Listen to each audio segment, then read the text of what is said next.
Hello Internet, I'm the Disney Brain, and with Super Ninja Steel behind us, we've officially reached the end of what will forever be infamously known as the Neo Saban era. May our Hasbro overlords be benevolent ones. And now, it's time to do as we always do, and break down this super season before putting all of our faith, hopes, and dreams into the not-so-distant future.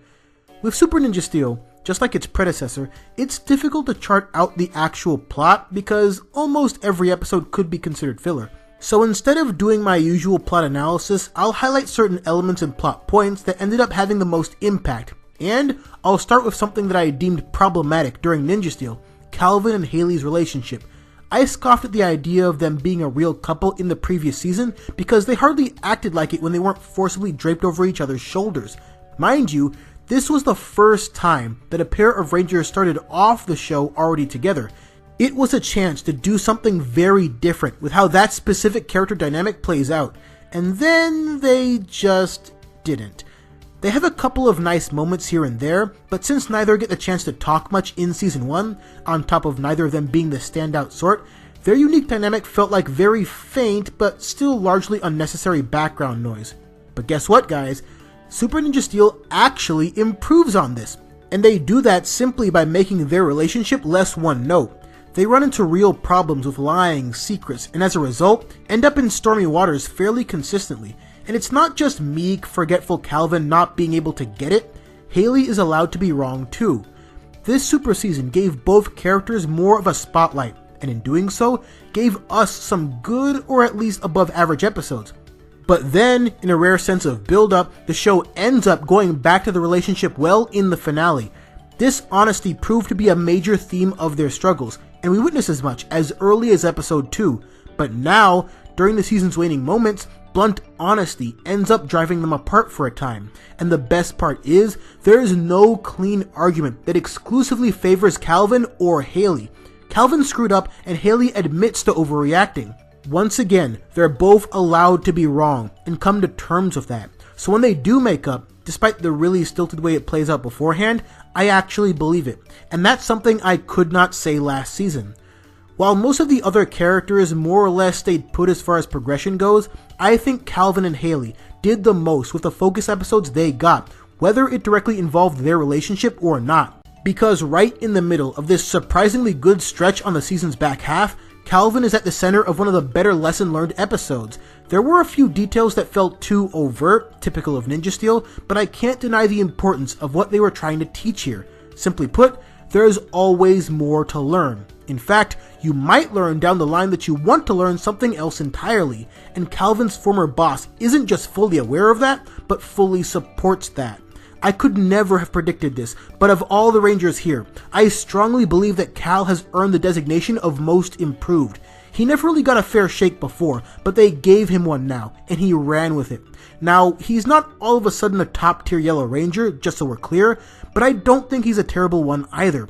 So I do have to give the showrunners some credit for changing my opinion on him. Continuing with the topic of character dynamics, Calvin and Haley weren't the only improvements on that front. Super Ninja Steel also toyed around with another one that was completely non-existent prior, that being Haley and Sarah.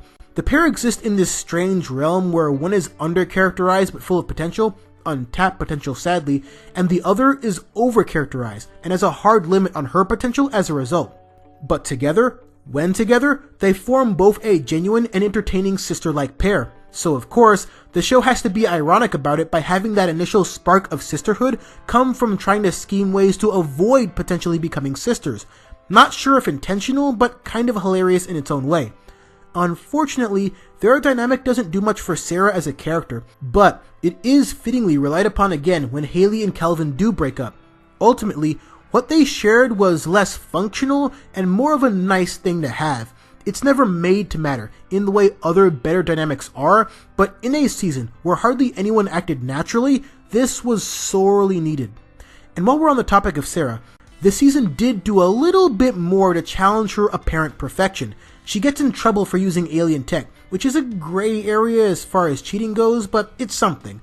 But in Prepare to Fail, we finally get a situation that really exposes a flaw of hers. Because she is so good at everything, it only adds up that eventually she'll find something so easy that she'll fail to take it seriously. So, both in terms of her athletic prowess and her academic achievements, Sarah is, finally, allowed to be flawed.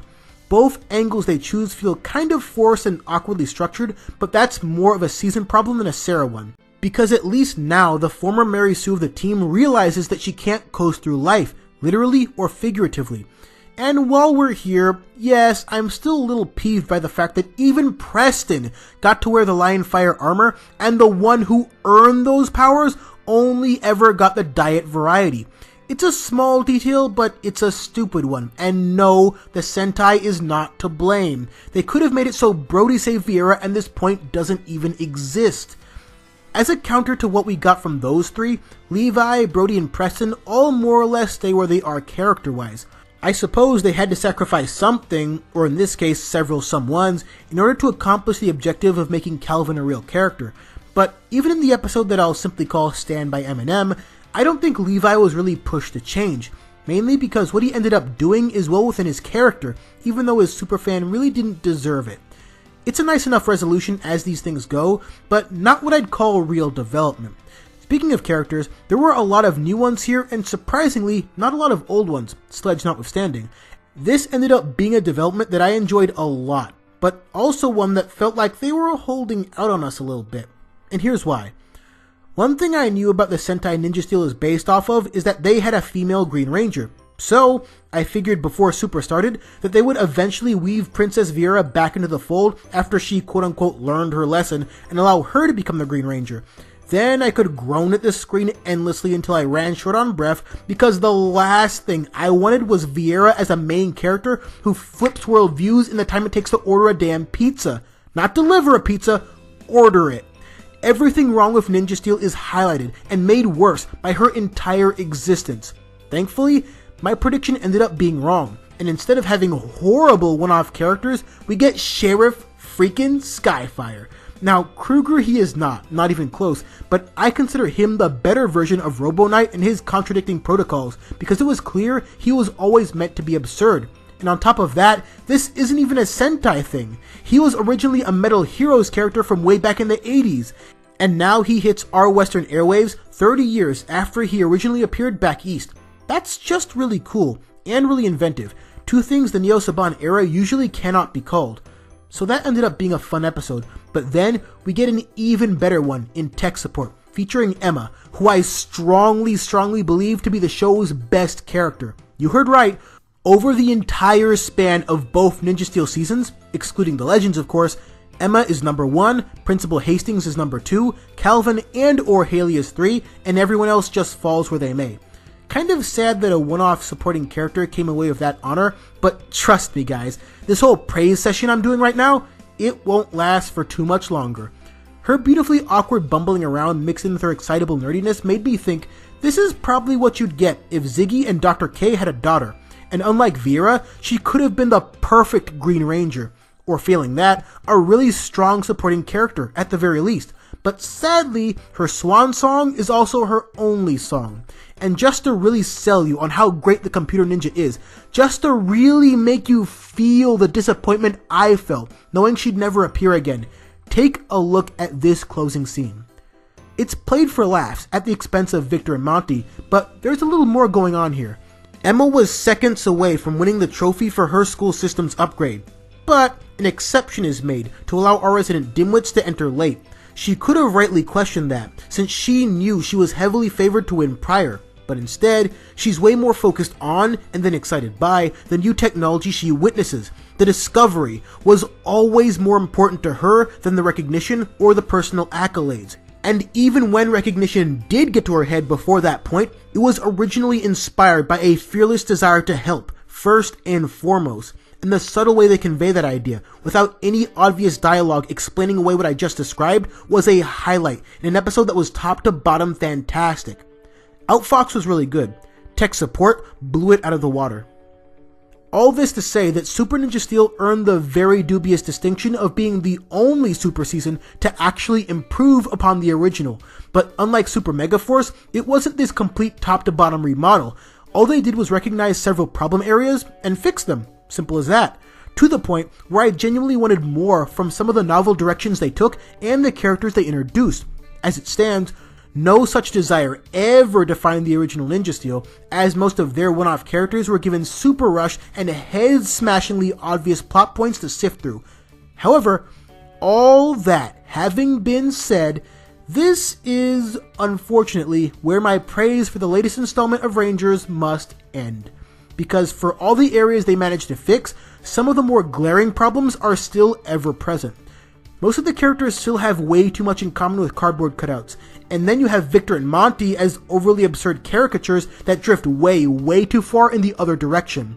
And, in line with our focus on supporting characters, you know who wasn't present, like, at all, but really should have been?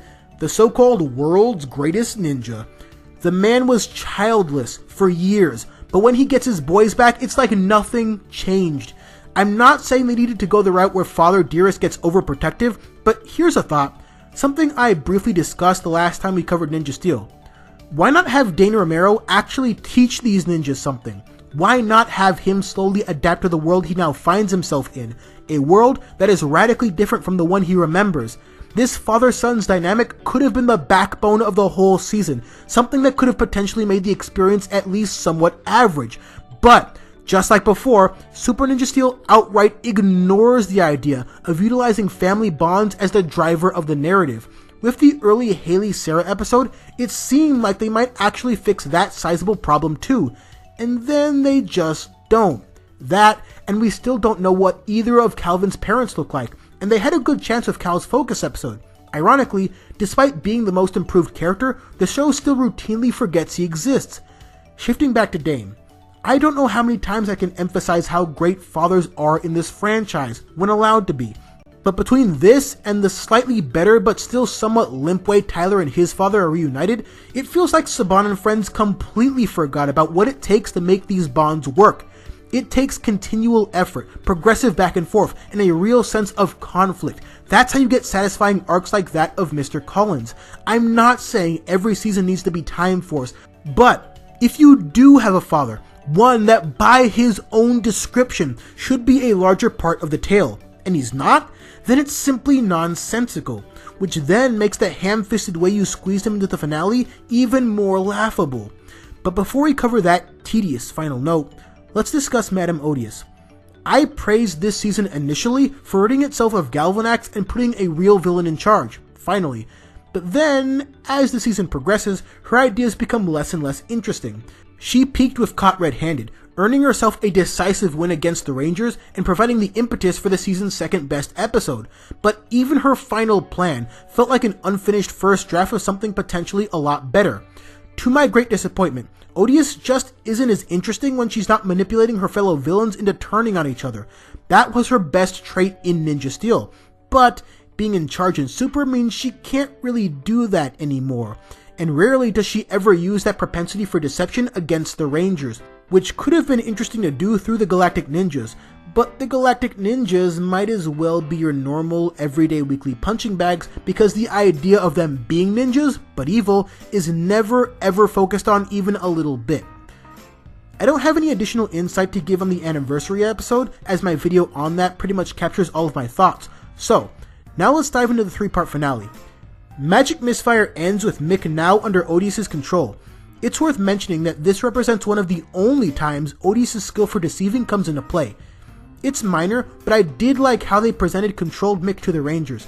He didn't deliver the dialogue too forcibly here, and even though it's still obvious that something's up, the fact that his parents were supposedly involved could, in the mind of the Rangers, explain his abnormal state of being. And then we get to Doom Signal, where all of the issues this season focused on with regards to Calvin and Haley hit a breaking point. We also have Victor and Monty suited up in their formal attire because, for some strange reason, a ship of bloodthirsty, fight-loving aliens are all of a sudden entertained by this. And now I look like the fool, because for a hot second, I allowed myself to believe that Odious's plan to steal humans, coupled with the fact that she runs Galaxy Warriors, could only mean one thing: Hunger Games in space. Force the enslaved humans to fight each other for everyone's amusement, and then the strongest win a spot on Odious's crew. I don't know, sounds fun to me. But then I remembered that this is Ninja Steel, and doing something interesting isn't their default setting. But now, predictably, Kelvin is captured by the Doom Signal, so they have to save him on top of saving some of humanity. It never really felt like the world itself was ever in danger here, just this one city. All the while, Odious is finally going back to her opening episode plan of taking the Prism's power for herself, which brings us to the final episode, Reaching the Nexus, wherein everything cleanly resolves in 22 minutes. Like, actually though, this episode, as Ninja Steel tends to do, sped through every single one of the issues created by the 2 episodes of setup. Haley saves Calvin in a largely uninspired scene, a bunch of randos come out swinging against their oppressors. By the way, real quick, why? Not why they were doing it, of course, but why them? Why not make a stand up and fight scene like this matter by utilizing your large array of supporting characters? Lord knows a computer ninja would have been real useful here.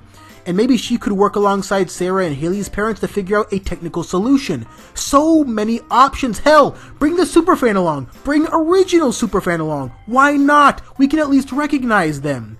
You cannot expect us to care about the plight of the people if we barely know any of said people. And that's doubly true of this absolutely horrible father-son fight, in which Presto here is just here because, well, he's got nothing else to do. Do you know how painful a twist it would have been if Colonel Truman was a Vengeance spot and Scott had to fight him? We know them and their perspectives so well, including how their respect for each other grows over time. That could have legitimately struck fear into the heart of the fearless leader.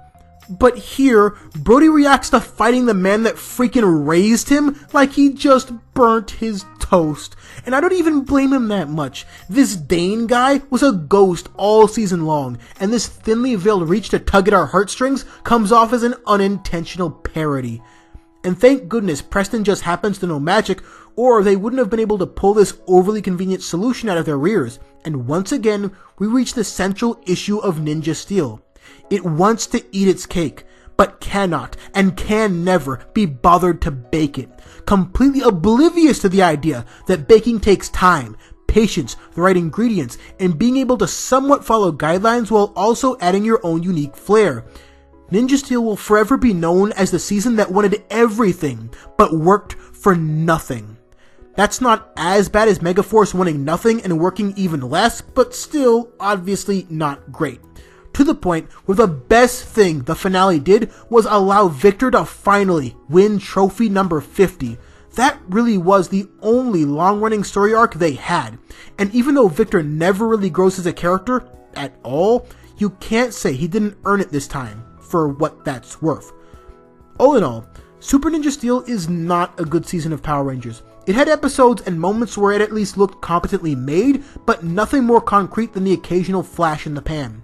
And just being better than the last season, in my mind, wasn't enough to carry it. We'll discuss where I'd rank it all time in a video to come, where I'll be discussing every season that didn't make it on the top 10 best list. But for now, I'll end with one final message before we ready ourselves for February. Hasbro, oh powerful and wise overlords. If you're listening, you do not have a high bar to clear here. Take chances. Make mistakes. Get messy. All that stuff Miss Frizzle taught us way back when. If Nick gives you pushback, either remind them of when they actually had good shows or just ditch them. Netflix has been so good at breathing life into veteran franchises that even Sabrina the Teenage Witch has a new series. This is where the people are now. This last part, I cannot emphasize enough. Don't be afraid to fail. Don't be afraid of giving us a show with nuance and depth that might be harder to get into initially, but pays off in a big way. Don't be afraid of building in real stories behind your Ranger introductions and their multitude of power-ups. Don't be afraid of creating characters that actually feel something. Characters that can bring out our own feelings. Characters that force us to care. Don't be afraid to fail. I don't need perfect. I don't want perfect. I don't think many of us do. I want effort. That's why I defend some aspects of Operation Overdrive and consistently rail against Megaforce. Those guys, the comments will tell you loud and clear, they failed a lot. But every time they fell on their face, they got back up, dusted themselves off, and moved right along to the next bonkers idea they cooked up. Don't actually aspire to be Overdrive, that's not my point really, but do aspire to be the best Beast Morphers you can be. And then, we all win. And with that, we officially reached the end of an era. It was a rickety and largely uncomfortable ride, but we survived. I did say I'd have the viewer competition ready by this time, but unfortunately, it's kind of not ready yet. So instead, I'll launch that on the back end of the eventually upcoming Lightspeed Rescue review. Also, special shoutouts to those of you who joined my first 2 Twitch streams. The VODs are available to watch on my Twitch channel, so if you like what you see, hit me with one of those follows and get notified of when I'll be streaming next. But for now, I've got a much better season to finish. And as always, thanks for watching.